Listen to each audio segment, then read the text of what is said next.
अरे हटी ना होने, एगो तो गर्मी से अपने पसीना होता और उरा जब न तब ढोड़िए में हाथ डोलले रहतानी। अरे करेजा काहे खिसिया तारू हो, आजकल उहे चलते बा।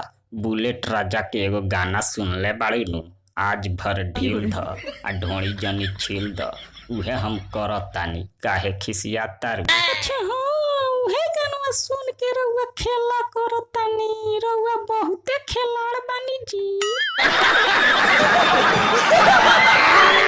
अरे का करबू करेजा, गानवा सुन के हमार मन में बह गईला। अब का करी, हमरो मन करे लागल है तहार ढोड़ी छीले के। ना मनबू त कोको कोला पिया देम खेसारी वाला लिया के, लेकिन एक बार छिलवा ल। अरे ना, उ सब काम ना होई, हमरा बहुते लाज लागेला। हटी होने हटी, उ सब काम ना होई। रउआ बड़ा अश्लील आदमी बुझातानी। अच्छा करेजा, ना होई त ना होई, जातानी हम छोड़ के। ठीक बा, धन्यवाद।